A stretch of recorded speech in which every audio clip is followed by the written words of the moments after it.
حلو كده. نجمة النجوم أسماء إسماعيل تتفضل مشكورا دلوقتي. تعالي.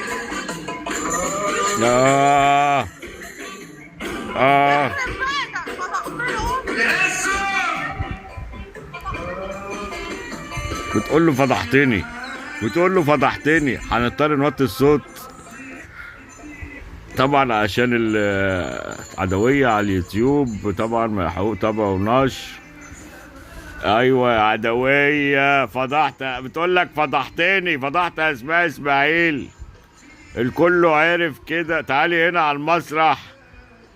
هتعمل ايه على المسرح؟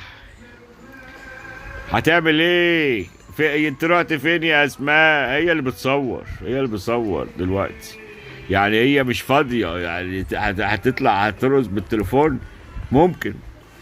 تابعونا، تابعونا معاكم لحظة بلحظة من قلب الحدث. بنجيب لكم الجديد اهو. عدوية، شعبان عبد الرحيم وصل. وطبعا الحته اللي ما جاتش في الفيديو ان في جوائز، في جوائز يا جماعه، في جوائز يا عدويه. هتتفرق يا ناس، هتتفرق يا عدويه.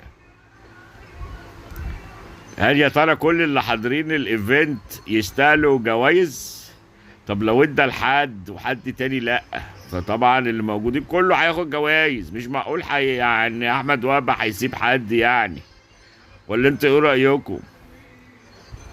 ده هي جابت الجوائز دلوقتي اسماء اسماعيل قبل ما ننقل الحدث، وقالت في جوائز. مش انا اللي قلت. هنجيلكوا تاني. فين اللايكات؟ مش عجباني اللايكات بتاعتكم، مش عجباني. شايفين المجهود اللي الاسد بيعمله؟